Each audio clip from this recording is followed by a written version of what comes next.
আমি কাউকে হেফাজতে নিলাম, আমি তো পুলিশ, আমি একজনকে হেফাজতে নিলাম, আমার কিছু হলো না, সে মারা গেল, এটি আপনার সারা বাংলাদেশের 18 কোটি মানুষ এটি বিশ্বাস করবে? আমাকেও বিশ্বাস করতে বলেন, এটি কি বিশ্বাস করার যোগ্য? আমি বিশ্বাস করি না। প্রত্যেকটি ক্রস ফায়ারের বিচার হওয়া দরকার। যদি নিজেও ক্রস ফায়ার না করে থাকে, তোমার হেফাজতে থেকে ওই ভদ্রলোক মারা গেল কি করে, তার জবাব নেওয়া দরকার। খুনি হাসিনা বর্তায় বলেছিল 44% ভোট দিয়েছে, ভালোই তো দিয়েছে, আর কত দিবে? ওই দিন আমি দেখে ফ্যাল করে তাকে হাসছিলাম। 153টা সিট বিনা প্রতিদ্বন্দ্বিতায় আগেই ডিক্লেয়ার করা হয়েছে, তারপরে উনি বলছেন টেলিভিশনের সামনে বসে 44% ভোট হয়েছে, ভালোই তো দিয়েছে, আর কত দিবে? এই যে মিথ্যার কালচার, এই যে অসত্যকে নিয়ে তালবাহানা, মিথ্যা বলে মানুষকে ধোঁকা দেওয়া, এই সংস্কৃতি থেকে আমাদেরকে বের হয়ে আসতে হবে। যে আমি দেখেছি, ধন্যবাদ, আমি দেখেছি, ওই ভিডিওটি দেখেছি।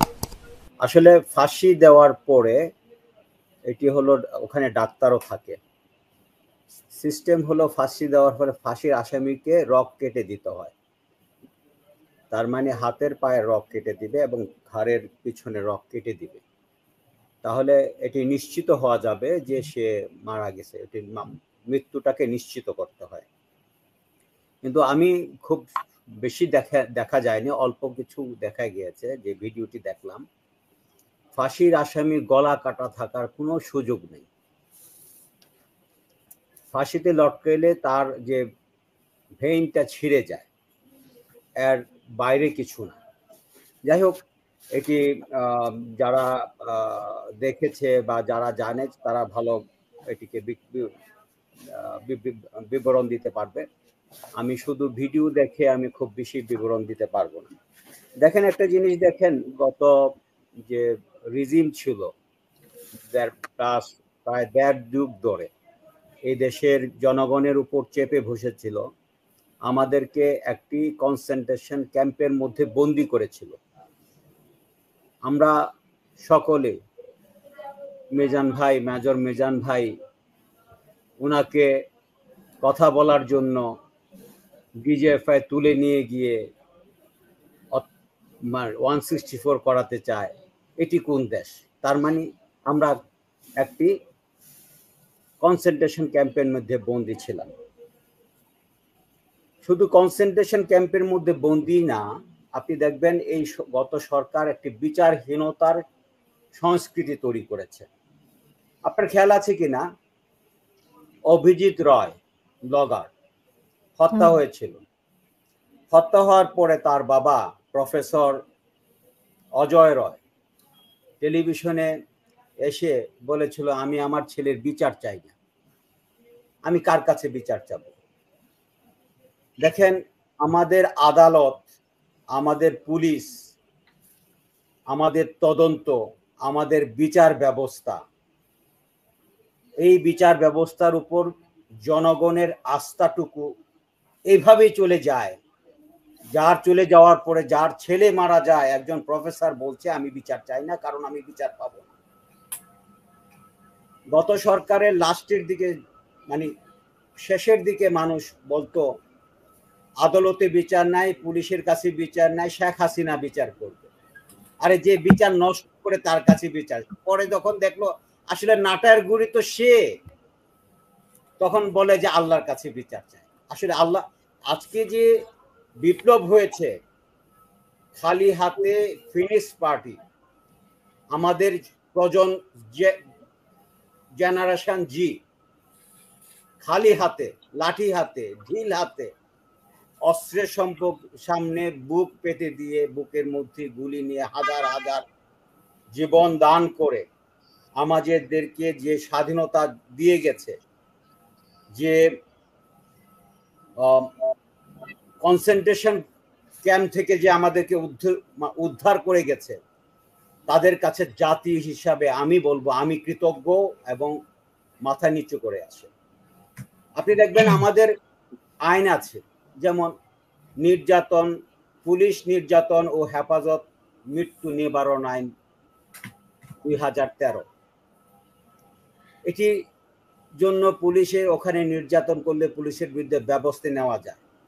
আপনি ক্রস ফায়ার দেখবেন যে ক্রস ফায়ারের যে আসামি, যাকে আসামি বলা হচ্ছে, কথিত আসামি, আপনি ক্রস ফায়ারে একটিও ডাকাত দেখবেন না, একটিও ছিনতাইকারী দেখবেন না, একটিও রেবিস্ট দেখবেন না। ক্রস ফায়ার যতগুলা হয়েছে সবগুলা রাজনৈতিক লিডার, যেই পর্যায়ে হোক, তাদের হাতে হাতকড়ি পরা অবস্থায় গুলি খেয়ে মারা গেছে। এখানে যে ইয়েটা আমরা যে চেয়ারম্যানের বক্তব্য শুনছিলাম, ফোন আলাপ, যাকে মানে ফোনের মধ্যে রেখেই গুলি করা হয়েছিল, ওনার ওয়াইফকে অনেকভাবে মানে হুমকি দেওয়া হয়েছে যাতে কথা না বলে। এটা আজকে একটা পত্রিকায় দেখলাম। এখন দেখেন, হাতে হাত করা পড়া অবস্থায় সে মানে তার সাথে নাকি গোলাগুলি হয়েছে, এরা মাঝখানে ক্রস ফায়ারে সে মারা গেছে। আরে ভাই, আপনি যখন একজন লোককে গ্রেপ্তার করলেন, মানে কি বাংলা কি হেফাজতে নিলেন। আমাদের এখানে বিজ্ঞ লার্নেটরা আছেন। ভাই, আমি কাউকে হেফাজতে নিলাম, আমি তো পুলিশ, আমি একজনকে হেফাজতে নিলাম, আমার কিছু হলো না, সে মারা গেল, এটি আপনার সারা বাংলাদেশের 18 কোটি মানুষ এটি বিশ্বাস করবে। আমাকেও বিশ্বাস করতে বলেন, এটি কি বিশ্বাস করার যোগ্য? আমি বিশ্বাস করি না। প্রত্যেকটি ক্রস ফায়ারের বিচার হওয়া দরকার। যদি নিজেও ক্রস ফায়ার না করে থাকে, তোমার হেফাজতে থেকে ওই ভদ্রলোক মারা গেল কি করে, তার জবাব নেওয়া দরকার। আমি মনে করি প্রত্যেকের আওয়াজ তোলা দরকার। পুলিশ হোক, র্যাব হোক, যার হাতেই হোক, আইন শৃঙ্খলা বাহিনী গ্রেপ্তার করার সাথে সাথে তার জীবনের নিরাপত্তা তাকে দিতে হবে। তার কোনো বিকল্প নেই। আইনও আছে, নির্যাতন ও হেফাজতে মৃত্যু নিবারণ আইন 2013 আইন করে দেওয়া আছে। তোমার হেফাজতে গিয়ে মারা যায় কি করে? তোমার কি হয়েছিল? তুমি গুলি খেয়েছো? তুমি মারা গেছে, তোমার একজন সদস্য মারা গিয়েছে, তুমি কোন সেলফ ডিফেন্সে তুমি তাকে মারলা? এগুলো নিয়ে কথা হয় না। আমি মনে করি বিচারের সংস্কৃতি ফিরে আনা দরকার। যতদিন পর্যন্ত বিচারের সংস্কৃতি না ফিরে আনতে পারবেন, ততদিন কারো শান্তি নাই। আমি বলেছিলাম, যেদিন আমার ভোটের অধিকার চলে যায়, সেদিন আমি রোহিঙ্গা হয়ে গেছি। কারণ আমার ভোটের অধিকার যাওয়া মানে আমি মালিকানা হারিয়েছি। আমি মালিকানা হারিয়েছি বলেই এই দেশের সেন্ট্রাল ব্যাংক ডাকাতি হয়েছে।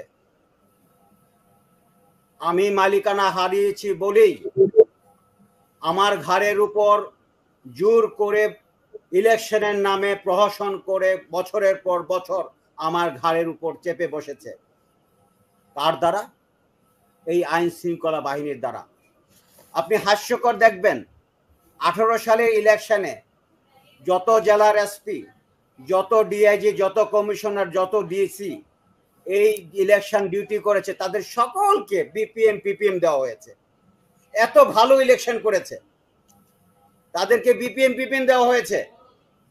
আর তখনকার আইজিপি তখন বলেছিল বিশ্বমানের একটি ইলেকশন হয়েছে। ভাই, কোন দেশে বাস করি? 2014 সালের ইলেকশনে টেলিভিশনের পর্দায় খুনি হাসিনা পর্দায় বলেছিল 44% ভোট দিয়েছে, ভালোই তো দিয়েছে, আর কত দিবে? ওই দিন আমি দেখে ফ্যাল করে তাকে হাসছিলাম। 153টা সিট বিনা প্রতিদ্বন্দ্বিতায় আগেই ডিক্লেয়ার করা হয়েছে। তারপরে উনি বলছেন টেলিভিশনের সামনে বসে 44% ভোট হয়েছে, ভালোই তো দিয়েছে, আর কত দিবে? এই যে মিথ্যার কালচার, এই যে অসত্যকে নিয়ে তালবাহানা, মিথ্যা বলে মানুষকে ধোঁকা দেওয়া, এই সংস্কৃতি থেকে আমাদেরকে বের হয়ে আসতে হবে। সত্যের জয় অবশ্যই করতে হবে। যতদিন পর্যন্ত আমরা সত্যের উপর দাঁড়াতে না পারবো, যতদিন পর্যন্ত আইনের শাসন তৈরি করতে না পারবো, এই আইন করে কোনো লাভ হবে না। আইন যদি করা হয়, আইনকে অবশ্যই মানতে হবে। আপনি হেফাজত নির্যাতন নিবারণ আইন 2013 তৈরি করবেন আর আপনি এটিকে ফলো করবেন না, তাহলে তো এই আইনের কোনো লাভ নেই। আমি মনে করি পুলিশকে অবশ্যই মানবতার দিকে দাঁড়াতে হবে। আমি বিশ্বাস করি আমার চাকরি আরো 4 বছর আছে, চাকরি যদিও অবৈধভাবে আমাকে ফোর্স রিটায়ারমেন্টে দিয়েছে, আমাকে অতি সত্বর আমার সকল পদোন্নতি সহ আমাকে চাকরিতে ফিরিয়ে আনতে হবে, এবং ফিরিয়ে আনলে আমি পুলিশ বাহিনীকে আমার সর্বোচ্চ মেধা শক্তি দিয়ে আমি চেষ্টা করব একটি রাইট ট্র্যাকে নিয়ে আসার, ইনশাল্লাহ।